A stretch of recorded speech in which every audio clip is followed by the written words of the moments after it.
The air in the courtroom was thick with a palpable tension, a strange cocktail of expensive perfume and cheap despair. On one side sat Jonathan Aldridge, a man sculpted from confidence and privilege, his arm draped possessively around his mistress, Bianca Shaw, who looked every bit the victor. On the other side sat his wife of 22 years, Pandora Wells. She wasn't crying, she wasn't fidgeting, she was utterly, unnervingly still. Her silence was a void in the noisy chamber, a statement louder than any accusation. Everyone expected tears, a desperate plea. Instead, they got a statue carved from betrayal. They all thought they knew how this story would end. Another wife discarded for a newer model. But they didn't know about the secret Pandora held, a truth so dark it was about to turn this polished courtroom into a theater of collapse. The Honorable Judge Annabelle Cartwright peered down from her bench, her gaze sweeping across the players in the drama before her. She'd presided over countless messy divorces in her career, spectacles of shattered vows and greed laid bare. The case of Wells versus Aldridge had all the hallmarks of a particularly vicious one. Jonathan Aldridge, a real estate mogul whose face was plastered on magazines, versus Pandora Wells, the quiet, dignified woman who had been his shadow for over 2 decades. Desmond Reed, Jonathan's lawyer, was a shark in a tailored suit, all polished teeth and predatory confidence. He was currently painting a picture of Jonathan's immense generosity. "Your Honor," Reed began, his voice smooth as aged whiskey, "Mr. Aldridge has been more than fair. He is offering a settlement that would allow Mrs. Wells to live in extreme comfort for the rest of her life. He is offering the suburban home, a generous alimony package, and a luxury vehicle. He wishes this to be amicable, to honor the years they shared." Jonathan nodded gravely, a performance of magnanimity. Beside him, Bianca Shaw, young and stunning, in a cream-colored dress that cost more than most people's rent, squeezed his hand. She shot a look across the aisle at Pandora, a look that was a mixture of pity and triumph. It was the look of a woman who believed she had won the grand prize. Everyone in the room, from the bailiff to the stenographer, was watching Pandora. They were waiting for the inevitable breakdown. Her lawyer, Robert Chen, a quiet man whose unassuming demeanor belied a razor-sharp intellect, had said very little all morning. And Pandora herself had not uttered a single word since entering the courtroom. She sat with her back ramrod straight, her hands folded calmly in her lap. Her attire was simple, a charcoal gray suit that was elegant but understated. It was a stark contrast to Bianca's flashy display. Pandora's face was a placid mask, revealing nothing of the maelstrom that must be churning within. Her silence was unnerving. It wasn't the silence of submission. It felt like the quiet focus of a hunter. "Mr. Aldridge simply wants to move on with his life," Reed continued, gesturing vaguely towards Bianca. "He has found happiness, and he wishes Mrs. Wells to find her own. It is an unfortunate end, but one he is handling with grace and immense financial consideration." Judge Cartwright adjusted her spectacles, her eyes lingering on Pandora. "Mr. Chen," she said, her voice cutting through Reed's rhetoric, "does your client have a response to this generous offer?" Robert Chen rose slowly. "Your Honor, my client, Mrs. Wells, rejects the offer." A murmur rippled through the gallery. Jonathan Aldridge scoffed, a barely audible sound of disbelief. Bianca shifted uncomfortably. "On what grounds?" the judge asked, her brow furrowed. "Mr. Reed has presented a financial disclosure that, on its face, seems to be the basis for this substantial offer." "That is precisely the issue, Your Honor," Chen replied, his voice even. "The financial disclosure. We contend that it is not just inaccurate, it is a work of fiction, a carefully constructed illusion designed to hide the vast majority of the marital assets." Desmond Reed jumped to his feet. "Objection! This is an outrageous and baseless accusation. Mr. Aldridge has been fully transparent. My colleague is engaging in a desperate fishing expedition." "It is not an expedition, Mr. Reed," Chen said calmly. "It is a presentation of fact. We have evidence to suggest that Mr. Aldridge has systematically funneled millions of dollars into offshore accounts and shell corporations, effectively stealing the marital property that my client is legally entitled to." Jonathan's face hardened. The mask of the benevolent husband slipped, revealing a flash of cold fury. "This is ridiculous," he hissed to Reed. "She has nothing." Bianca looked at Jonathan, a flicker of uncertainty in her eyes. "John, what is he talking about?" she whispered. "He's talking about nothing, honey," Jonathan whispered back, patting her hand. "It's a pathetic last-ditch effort. She's a sad woman with a cheap lawyer." Judge Cartwright banged her gavel lightly. "Mr. Chen, these are very serious allegations. If you are going to make them, you had better have something more substantial than conjecture." "I do, Your Honor," Chen said. He paused, letting the weight of his words settle in the room. He looked at Pandora, who gave a nearly imperceptible nod. It was time. "But before we present our findings," Chen continued, "I would ask that the court consider one preliminary piece of evidence, a document that will provide essential context for everything that is to follow." "What document?" the judge asked, her interest clearly piqued. "Your Honor," Chen said, walking toward the clerk, "we wish to submit this into evidence. It is a single sheet of paper, but we believe it tells a bigger story than Mr. Aldridge's entire fabricated financial disclosure."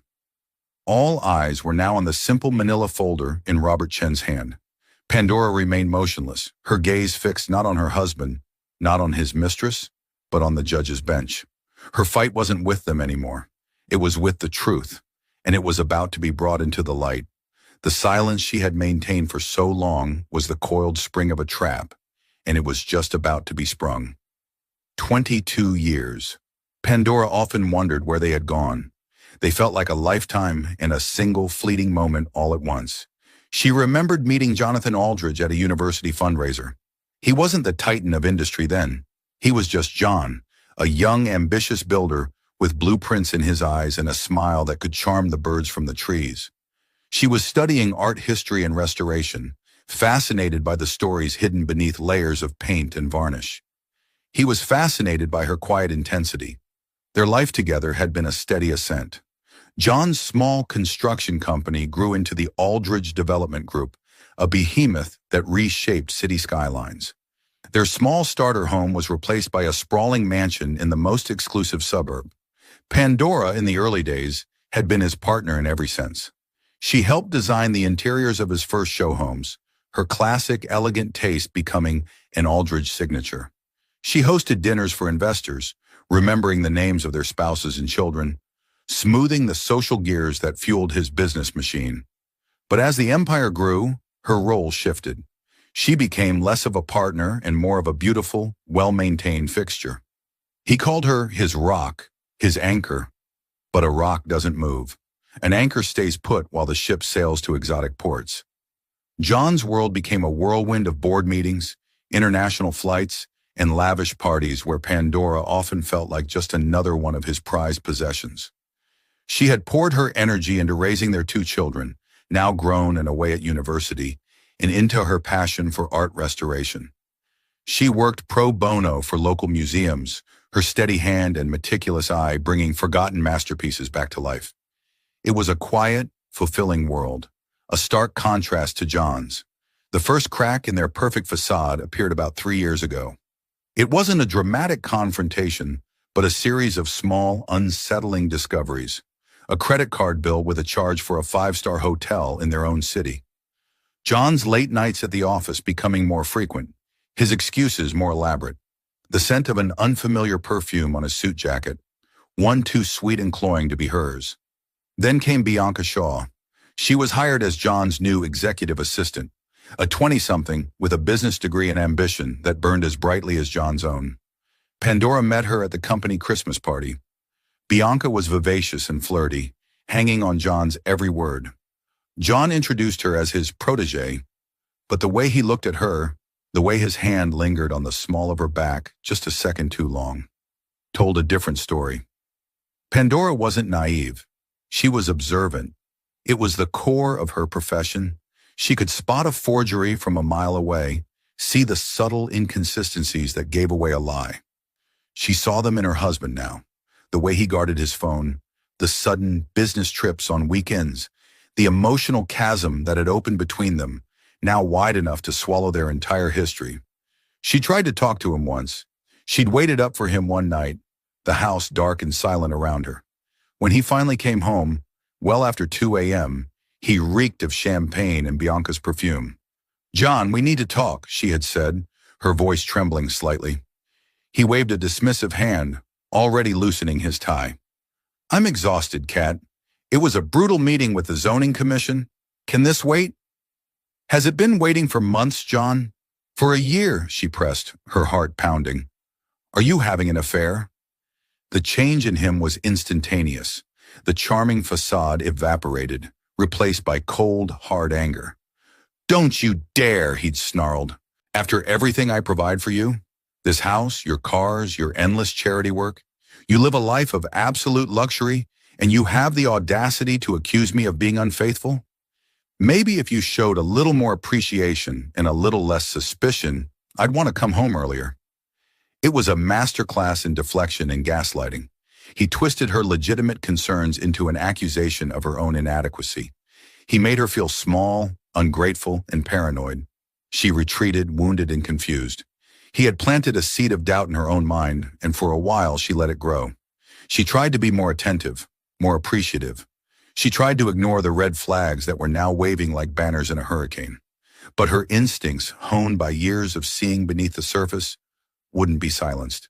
The marriage wasn't just cracked, it was crumbling from the inside out, and the life she had helped build had become nothing more than a beautiful, gilded cage. The catalyst for Pandora's silent war was not a private investigator's photo or a stray text message. It was a piece of antique furniture and a promise made long ago. John's late father, a skilled carpenter, had built a magnificent mahogany writing desk for his own father. It was a family heirloom, passed down through generations. After John's mother passed away, the desk had been moved to the mansion's dusty, forgotten attic. It was scuffed and the varnish was peeling, a shadow of its former glory. Before she died, John's mother had made Pandora promise to restore it one day. "There are stories in that old wood, Pandora," she had said, her voice frail. "You're the only one I trust to find them." 6 months after John had served her with divorce papers out of the blue, Pandora found herself in the attic, the quiet hum of a dehumidifier her only companion. The initial shock of John's betrayal, his cold announcement that he was leaving her for Bianca, had subsided, replaced by a deep, hollow ache. His lawyers had sent the first insulting settlement offer, a clear signal that he intended to paint her as a dependent spouse with no claim to the empire he built. She needed a distraction, a project to occupy her hands and mind. She remembered the desk. Working on it was therapy. The scent of lemon oil and wood polish filled the air. As she carefully stripped away the old crackled varnish, the beautiful grain of the mahogany began to reappear. She worked with the patience of a surgeon, her mind focused on the task. It was during the restoration of the interior drawers that she found it. One of the small cubby holes seemed shallower than the others. Her fingers, sensitive to the slightest imperfection, traced its edges. A hunch, born from years of studying craftsmanship, made her press gently on the back panel. A soft click echoed in the quiet attic. The false back popped open, revealing a hidden compartment no bigger than a shoebox. Her heart hammered against her ribs. Inside was not a bundle of old love letters, but something far more modern, a small leather-bound ledger and a silver USB stick. Her hands trembled as she opened the ledger. The handwriting was John's, but from years ago. The entries were cryptic at first, lists of numbers, bank codes she didn't recognize, and names of companies she'd never heard of. Cayman Vista Properties, Azure Sky Investments, BS Holdings. Her blood ran cold at the last one. BS Bianca Shaw. It couldn't be a coincidence. She took the USB stick downstairs to her study, her hands shaking so badly it took 3 attempts to plug it into her laptop. The drive was unprotected. It contained scanned documents, incorporation papers, bank transfer statements, and property deeds. It was a meticulously kept record of a shadow empire. For hours, Pandora sat in the dim light of her monitor, piecing together the puzzle. John had started hiding assets over a decade ago, long before Bianca was in the picture. He had been building a separate, secret financial life. But in the last 2 years, the activity had accelerated. Millions of dollars, profits from Aldridge development deals she knew had been successful, were being rerouted from the company's official accounts, laundered through the Cayman Vista and Azure Sky corporations, and finally consolidated into the newest entity, BS Holdings. The incorporation documents for BS Holdings listed Bianca Shaw as the sole director and shareholder. Pandora stared at Bianca's signature on the document, a flamboyant, loopy scrawl. But something was off. Pandora pulled up an image of Bianca's signature from a company document she'd found online. She overlaid them in a simple photo editor. They were close. Too close. A perfect digital match. It wasn't a real signature. It was a forgery, copied and pasted. The final folder on the drive was labeled Contingency. Inside was a single document, a draft of a letter, written by John, addressed to a wealth manager in Switzerland. In it, John laid out a chilling plan. He explained that all his major assets were being consolidated into a company controlled by his associate, Ms. Shaw. He wrote, "She is fully aware and complicit in this strategy. In the unlikely event of any legal or marital dispute, her signature on all founding documents will ensure she bears the full liability. She is my insurance policy." Pandora leaned back in her chair, a gasp escaping her lips. The air in the room felt thin, unbreathable. This wasn't just a divorce. It wasn't just about hiding money. It was a calculated sociopathic plot. John wasn't just leaving her. He was prepared to ruin another woman to protect himself. He had made Bianca the scapegoat for his own monumental fraud, and the poor girl was too blinded by love and luxury to see it. The pain in Pandora's chest was sharp, a physical agony. But beneath the pain, a new feeling began to crystallize. It was cold, hard, and clear. It was resolve. He had underestimated her. Everyone had. They saw the quiet wife, the society hostess, the gentle art restorer. They didn't see the woman who understood that the most important details are always hidden beneath the surface. John had built his empire on a foundation of lies, and Pandora Wells, the restorer, was about to strip it all down to the rotten, bare wood. The morning after her discovery, Pandora did not confront Jonathan. She did not scream or cry. She made coffee, watered her orchids, and sat in her sunlit study as the world woke up, the damning USB stick lying on her desk like a dormant viper. The shock had morphed into a chilling clarity. A direct confrontation would be useless. John would lie, destroy the evidence, and use his army of lawyers to bury her in legal motions until she ran out of money and spirit. He was playing chess, and he thought she was just a pawn to be sacrificed. He had no idea she was about to become the queen. Her first call was not to a high-profile, aggressive divorce attorney. She knew John would expect that. He would relish a public battle. Instead, she searched for someone different. Her research led her to Robert Chen, a lawyer whose firm was small but had a reputation for forensic accounting and meticulous, exhaustive case preparation. He wasn't a courtroom brawler. He was a legal scholar, a man who won his cases not with bluster, but with an unshakable mountain of evidence. When she met him in his modest office, she laid out the story calmly and methodically. She didn't present herself as a victim. She presented herself as a researcher presenting her findings. She handed him a copy of the USB drive's contents. Chen listened intently, his expression unchanging as she spoke. He examined the documents on his computer, his eyes scanning lines of code and numbers that were meaningless to most. After nearly an hour of silence, he looked up from his screen. "Mrs. Wells," he said, his voice quiet but firm, "this is extraordinary, but it's also incomplete. A clever lawyer could argue this was planted, that the contingency letter is a fabrication." "I know," Pandora replied. "That's why it's only the beginning. He thinks I'm a fool. I need you to help me prove him wrong." Thus began Pandora's secret life. To the outside world, she was the jilted wife, holed up in her mansion, licking her wounds. Friends would call with sympathetic whispers, and she would play the part, her voice soft and sorrowful. She let John and Bianca believe she was crumbling. In reality, her days were filled with a fierce, quiet purpose. Guided by Chen, she became the lead investigator in her own case. Her skills as a restorer proved invaluable. She had an eye for detail, a deep well of patience, and a profound understanding of how to uncover what was hidden.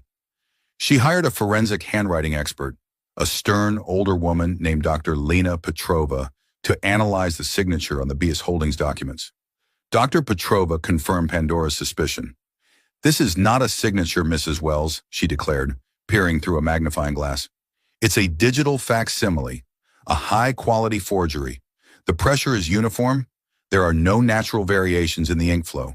A person did not write this. A printer did. Next, with Chen's guidance, she engaged a forensic accountant, a man named Paul Webster, who specialized in tracing offshore assets. Paul was a bulldog, relentless and obsessive. Using the account numbers from John's ledger as a starting point, he began to unravel the complex web of transactions. He followed the money from Aldridge Development, through the shell companies in the Caymans and Panama, and finally to BS Holdings. He discovered that the holding company wasn't just a bank account. It was the legal owner of multiple high-value assets, a penthouse in Manhattan, a villa in Tuscany, a private jet, and a portfolio of fine art worth millions. All of it was marital property, now hidden under the name of a woman John was preparing to sacrifice. Pandora's most daring move came from a memory. She recalled John boasting about his new wealth manager in Zurich, a man named Jean-Pierre Dubois, from a notoriously discreet private bank. John had met him on a ski trip. The contingency letter was addressed to this man. It was a long shot, but Chen agreed it was worth trying. He drafted a carefully worded letter to Dubois on Pandora's behalf, referencing a non-existent previous conversation about asset diversification for the BS Holdings portfolio. It was a bluff designed to elicit a response. Weeks went by with no answer. Pandora began to think it had been a foolish gamble. Then one Tuesday morning, an email arrived from a secure, encrypted server. It was from Dubois. Assuming the inquiry was legitimate and routed through proper channels, he was curt and professional. Madam Wells, as per our last correspondence with Mr. Aldridge, all assets within the BS Holdings portfolio are to be liquidated upon his final directive. Please advise Mr. Aldridge to contact me directly to execute the prearranged firewall protocol. We do not take instructions from third parties. Pandora stared at the screen, her heart leaping. Firewall protocol. It was John's code word for framing Bianca. Dubois had just confirmed the existence of the plan. He had unwittingly corroborated the contingency letter. She and Chen now had it all.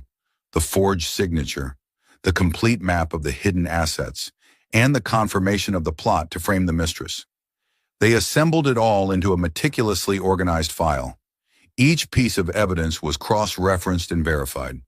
It was an airtight case, not just for a divorce settlement, but potentially for criminal charges of fraud, forgery, and conspiracy. All that was left was to wait for the right moment. They continued to refuse John's settlement offers, providing no explanation, driving him and his lawyer to the brink of frustration. They wanted to go to court. They needed the public, official stage of a courtroom for the final act. Pandora looked at the completed file, a thick binder filled with the proof of her husband's treachery. It was the antithesis of her life's work. She spent her days restoring beauty and truth. This binder was a monument to ugliness and deceit, but in creating it, she had restored something else, her own power. She was no longer John's victim. She was his reckoning. The 6 months leading up to the final court date were a masterclass in psychological warfare, orchestrated by Jonathan and his lawyer, Desmond Reed. Their strategy was clear: to portray Pandora as an embittered, delusional woman, disconnected from the reality of her husband's business acumen and clinging to a lifestyle she had not earned. They filed motion after motion, demanding depositions and financial records from Pandora, burying Robert Chen in a blizzard of paperwork. It was a classic shock and awe legal tactic designed to exhaust the resources and the will of a less-funded opponent. But Chen, funded by a discreet line of credit Pandora had secured against her art collection, met every motion with calm, concise responses. He refused to be drawn into their games. Jonathan, meanwhile, flaunted his new life with Bianca. They were regulars in the society pages, photographed at charity galas and exclusive restaurant openings. Bianca was always dripping in new diamonds, her Instagram feed a curated stream of private jets, designer gowns, and romantic sunsets from the balconies of five-star hotels. Hotels Pandora now knew were owned by the very shell company bearing Bianca's name. There was a particularly cruel article in a glossy magazine titled "The Power of a Modern Love," featuring a sprawling interview with John and Bianca. It's about finding a partner who shares your vision, John was quoted as saying, his hand on Bianca's knee. Bianca isn't just my partner in life. She's a savvy businesswoman. She has an incredible mind for investment and strategy. The irony was so thick Pandora could have choked on it. Bianca, for her part, played the role of the adoring ingenue perfectly. In the same article, she gushed, John has opened up a world for me I never dreamed of. He trusts me implicitly, not just with his heart, but with his business. It's a true partnership. To Pandora, they sent a message through their lawyers. A final offer, even less generous than the first. It was accompanied by a personal note from John, a move Reed had likely advised against. But John's arrogance was too immense to be contained. The note scrawled on his personal letterhead read, Kat, stop this foolishness. You are embarrassing yourself and the children. Take the deal. It's more than you deserve. Don't force me to show the world how truly out of your depth you have always been. She didn't show the note to Chen. She simply folded it, placed it in a drawer, and let its venom fuel the cold fire of her resolve. The only time she saw John in person before the court date was when he arrived at the house unannounced to collect a few personal items. Bianca waited in his gleaming new sports car at the end of the driveway, a visible symbol of his new life. He strode into the foyer where she was polishing silver, his presence sucking the air out of the room. Pandora, he said, not as a greeting, but as a command. My lawyer tells me you're still being difficult. She didn't look up from her work, rubbing a soft cloth over an antique serving spoon. Hello, Jonathan. I'm here for my father's desk, he announced. I'm having it moved to my new office. Pandora's hands froze. The desk, the source of it all. No, she said, her voice quiet but unyielding. He laughed, a harsh, humorless sound. Excuse me, it's my family heirloom. You can't keep it. She finally looked at him, her eyes as cold and hard as river stones. Your mother left it to me. She asked me to restore it, to find the stories in it, and I did. It stays here. A flicker of something, unease, confusion, crossed his face before being replaced by his usual arrogance. Fine. Keep the old piece of junk. It's probably for the best. I'm all about the future now, not the past. He gestured around the magnificent home she had curated. You should try it sometime. Clinging to the past will only leave you alone, and with nothing. He turned and walked out, not realizing the monumental blunder he had just made. He had dismissed the one object that held the key to his entire downfall as an old piece of junk. He saw a piece of furniture. She saw the vessel of his secrets. His hubris was so vast, his disregard for her so complete, that he couldn't even conceive that she might be a threat. He was so busy building a narrative of her weakness that he never once stopped to consider her strength. He walked out of the house he had once called home, completely unaware that he was leaving his entire future in the hands of the woman he had just threatened with nothingness. The air in the courtroom had grown stale, thick with the scent of anxiety and expensive cologne. It was the final day, the moment for summations. Desmond Reed, Jonathan Aldridge's high-priced legal gladiator, was in his element. He owned the space between the witness stand and the judge's bench, his movements polished, his voice a finely tuned instrument of persuasive rhetoric. He was not just arguing a case, he was performing a masterpiece of condescension. And so, Your Honor, after weeks of delays and baseless insinuations, we are left with precisely what we started with. Nothing, Reed declared, his voice resonating with a tone of weary disappointment, as if he were a patient teacher scolding a particularly slow student. We have been subjected to a narrative of shadows and whispers, a ghost story of hidden fortunes and elaborate conspiracies. But where is the proof? Where is the substance? He paused dramatically, turning to glance at Pandora. She sat, as she had for the entire proceeding, in a state of unnerving stillness. Her composure seemed to fuel his disdain. The facts, the only facts presented to this court, are clear, he continued, turning back to Judge Cartwright. Mr. Jonathan Aldridge, a visionary in his field, a man who built a real estate empire from the ground up through decades of relentless work, brilliant vision, and staggering personal risk, is here today. He is here not to be celebrated, but to be vilified. He is here having already offered his former wife a settlement so generous it borders on the profligate. an offer that would allow her to continue the life of unparalleled luxury to which she has become accustomed. A life, I must add, that was funded entirely by his genius and his labor. Jonathan Aldridge, seated at the defense table, allowed himself a small, grave nod. Beside him, Bianca Shaw watched Reed with shining eyes, her expression a mixture of adoration for Jonathan and pity for the silent woman across the aisle. This was the final nail in the coffin of the old life, the triumphant overture to her new one. "And what has been the response to this magnificent generosity?" Reed asked, his voice dripping with theatrical disbelief. "Silence. Vague, unsubstantiated fantasies of hidden wealth spun by a woman who cannot accept that her role in Mr. Aldridge's life has concluded. Slanderous accusations without a single, solitary shred of credible proof. It is a legal Hail Mary, Your Honor, a desperate, last-minute money grab from a woman who refuses to accept reality." He walked back to his table and placed his hands firmly on its surface, leaning forward as if sharing a profound secret. "This is not a legal strategy. It is a tantrum.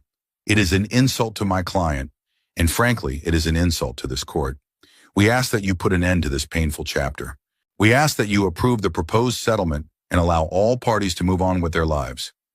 Reed sat down, a wave of smug satisfaction washing over him. The message was clear. The game was over, and they had won. Judge Cartwright's gaze shifted, her expression unreadable. "Mr. Chen, your response?" Robert Chen rose from his chair, not with the explosive energy of his opponent, but with the deliberate, unhurried calm of a man who held all the cards. The rustle of his suit was the only sound in the suddenly hushed room. "Your Honor," he began, his voice clear and steady, cutting through the lingering theatricality of Reed's performance. "Mr. Reed is correct about one thing. This is about a painful chapter. But the pain has not been caused by my client's tantrum or her supposed inability to face reality. The pain has been caused by a calculated, multi-year conspiracy of fraud, forgery, and a level of deceit so profound it is, frankly, breathtaking." "Objection!" Reed was on his feet in an instant, his face flushing with anger. "My colleague continues to make these baseless, inflammatory remarks. This is slander, not a legal argument." "Sit down, Mr. Reed," Judge Cartwright snapped, her patience finally gone. Her voice was like the crack of a whip. Reed, stunned by her sharpness, sank back into his chair. The judge's eyes narrowed on Chen. "Mr. Chen, you have been promising proof all morning. The time has come to provide it, or I will be forced to agree with Mr. Reed's assessment." "Thank you, Your Honor," Chen said with a slight bow of his head. He didn't reach for the thick binders on his table, the ones filled with financial analyses and forensic reports. Instead, he walked to the clerk with a single, sealed, clear plastic evidence bag. Inside was one sheet of folded, high-quality vellum paper. The sight of it, so small, so unassuming, sent a ripple of confusion through the courtroom. "The petitioner would like to present one final document for the court's consideration," Chen announced. "We believe it will render all previous financial disclosures and arguments entirely moot." The clerk handed the bag to Judge Cartwright. She opened it with a letter opener, her movements precise. She unfolded the single sheet of paper. The courtroom held its breath. Pandora watched the judge, only the judge. This was the moment, the culmination of months of silent, painstaking work. "What is this, Mr. Chen?" the judge asked, her eyes already scanning the dense text. "Your Honor, that is a certified copy of a letter. The original, authenticated by a third-party expert, is in our possession. It was written by Mr. Jonathan Aldridge on his personal letterhead and addressed to his wealth manager at a private bank in Zurich, a Mr. Jean-Pierre Dubois." At the mention of the name, Jonathan Aldridge went absolutely rigid. The confident, benevolent facade he had worn for months cracked. His tan seemed to recede, leaving a pasty gray pallor beneath. He shot a look of pure venom at Pandora, a look that said, "How could you possibly know?" She met his gaze for a fraction of a second, her expression unchanging, before returning her attention to the judge. It was all the confirmation he needed. Judge Cartwright continued to read, and a visible transformation came over her. Her professional, impartial demeanor slowly dissolved, replaced by a stony mask of incredulity, that hardened, line by line, into cold, unadulterated fury. The silence in the courtroom was now absolute, heavy, and suffocating. You could hear the faint, frantic breathing of Bianca Shaw, who was now looking from Jonathan's stone-like profile to the judge's thunderous face, a knot of confusion and dread tightening in her stomach. "This letter," Chen continued, his voice rising in volume, commanding the attention of every person in the room, "is what Mr. Aldridge himself referred to in his own notes as his contingency plan. It is, in essence, a signed confession and a meticulous blueprint for his entire fraudulent enterprise." The judge finally looked up from the page, her eyes like chips of ice. She pinned Desmond Reed with a glare so potent he physically recoiled. "Mr. Reed," she said, her voice dangerously low, "perhaps you would like to see what your client considers contingency planning." She handed the letter to the bailiff, who carried it, as if it were a sacred text, over to the defense table. Reed snatched it from his hand. As he read, the last vestiges of color drained from his face. His jaw went slack. He looked up at Jonathan, his mouth open in a silent question, his eyes wide with the horror of a man realizing he has built his entire case upon a foundation of explosive lies.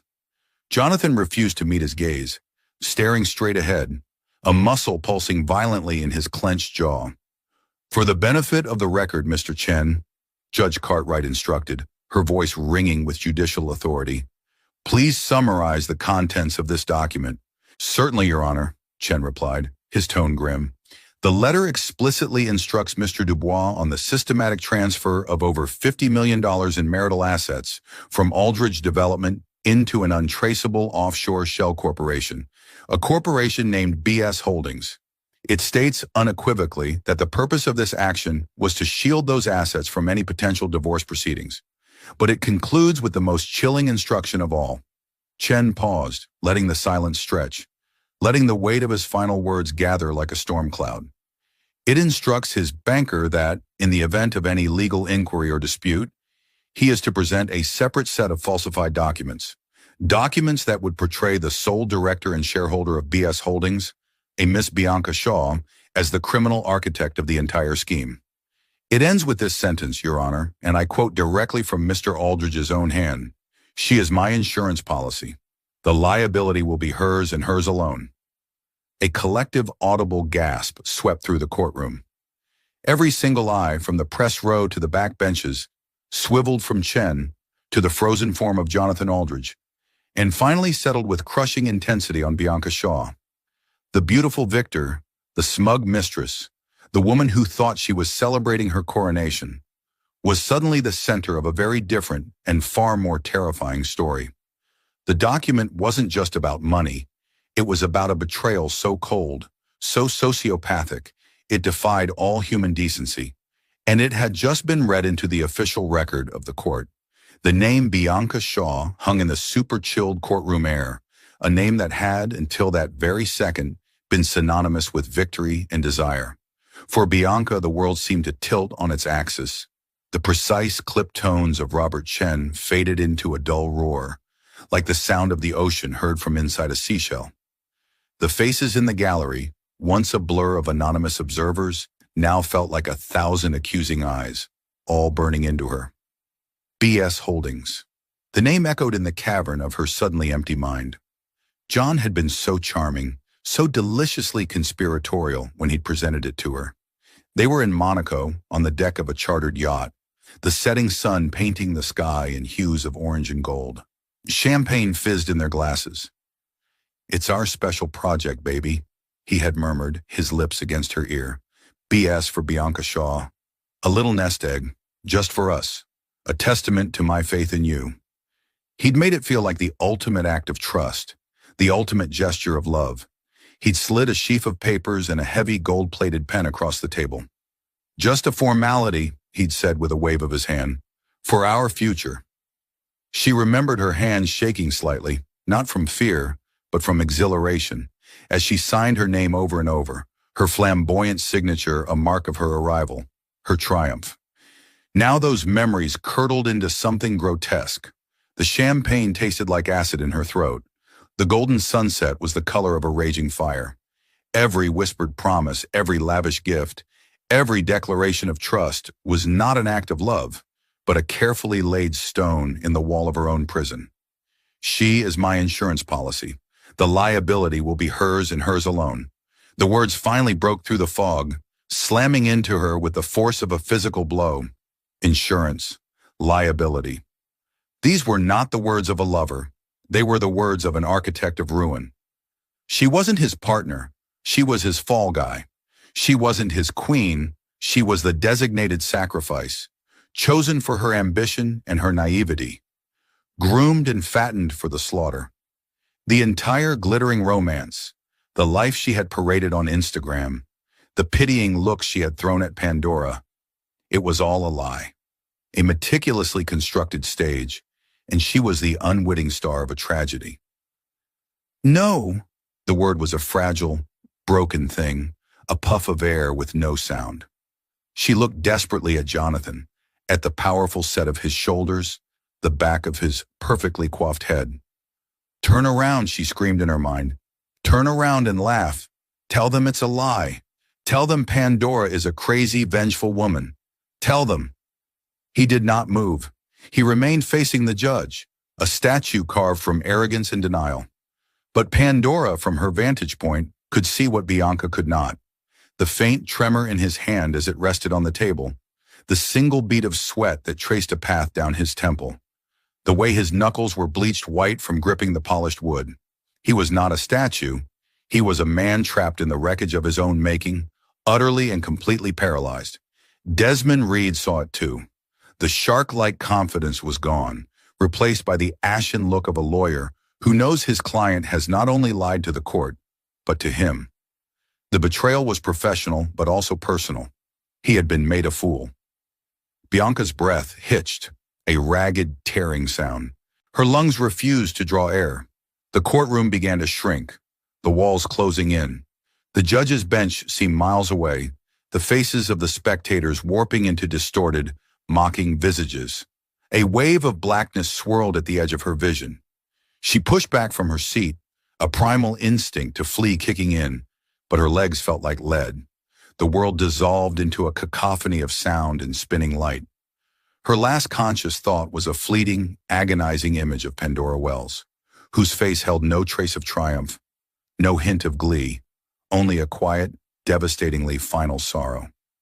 Then the floor rushed up to meet her, and Bianca Shaw, the victor, collapsed into an unconscious heap of cream-colored silk and shattered illusions.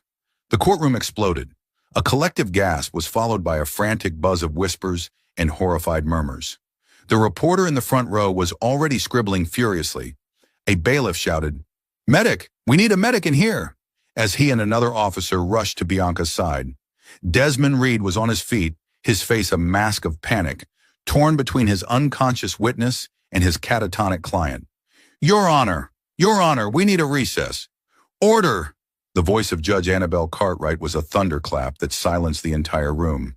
She banged her gavel once, twice, 3 times, each strike a nail in the coffin of Jonathan's life. "Order in this courtroom!" The chaos subsided to a tense, watchful silence, punctuated only by the quiet efficiency of the paramedics who were now assessing Bianca. Judge Cartwright's gaze, cold and sharp as shards of glass, fell upon Jonathan Aldridge. He finally looked up, his eyes meeting hers, and for the first time, the mask of invincibility was gone, revealing the hollowed-out panic of a cornered animal. "Mr. Reed, you will sit down," the judge commanded. "There will be no recess. We will conclude this now." She took a deep breath, her hands folded on the bench. "Mr. Aldridge, this court has seen its share of marital disputes. It has seen greed, and it has seen acrimony, but rarely has it been presented with such a clear, premeditated, and utterly contemptible chronicle of fraud. The document you so callously dubbed your contingency plan is nothing short of a confession to a felony, and a blueprint for the callous destruction of at least 2 women's lives." She paused, letting the weight of her words settle. "Therefore, given the overwhelming and irrefutable evidence presented today, this court makes the following judgment." Her voice was devoid of emotion, each pronouncement delivered with the finality of an executioner. 1. The petitioner's motion to reject the settlement is granted. The court awards Mrs. Pandora Wells 100% of all assets, liquid and physical, currently held by the entity known as BS Holdings. Furthermore, the court awards Mrs. Wells 50% of all remaining legally declared marital assets of the Aldridge Development Group and its subsidiaries.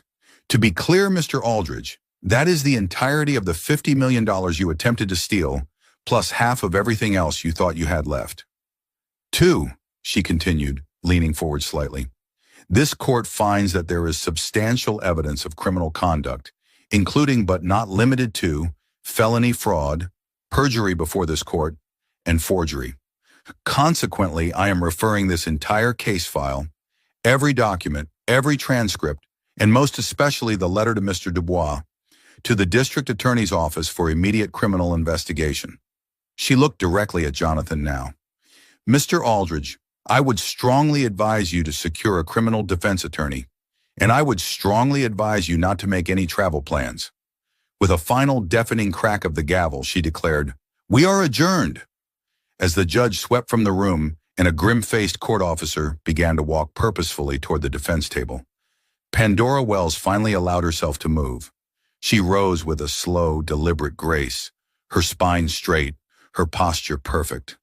She smoothed the front of her simple gray suit, a small, calming gesture in the midst of the maelstrom. She did not spare a glance for Bianca being wheeled out on a gurney. She did not look at her husband, the man with whom she had built a life, who was now being quietly informed he was not to leave the building. She had walked into court that morning a silent ghost, a woman everyone had already written off. She walked out in that same profound silence. But the narrative had been irrevocably changed. She had not needed to shout. She had not needed to weep. She had simply done what she had always done best. She had found the truth hidden beneath the layers of varnish and lies, and she had patiently, meticulously brought it into the light. And in the unforgiving glare of that courtroom, Jonathan's carefully crafted illusion had been exposed for the ugly, rotten thing it was, and it had crumbled into nothingness at her feet. So there you have it. The story of Pandora Wells, a woman who proved that the quietest person in the room is often the most powerful. She endured betrayal not with loud accusations, but with silent, meticulous resolve. In the end, it wasn't a dramatic outburst that brought down an empire of deceit. It was a single hidden document and the unwavering strength of a woman who refused to be erased. She didn't just win a divorce case, she reclaimed her life, her dignity, and her truth, leaving ruin in the wake of those who wronged her. Stories like Pandora's are a powerful reminder that justice can come in the most unexpected ways. If you were captivated by her journey and the shocking courtroom climax, please don't keep it to yourself. Hit that like button to show your support. Share this video with someone who loves a story of epic revenge. And most importantly, subscribe to the channel. We uncover and share incredible stories like this every week, and you won't want to miss what's coming next. Click subscribe and turn on notifications so you're the first to know when a new story drops. Thank you for listening.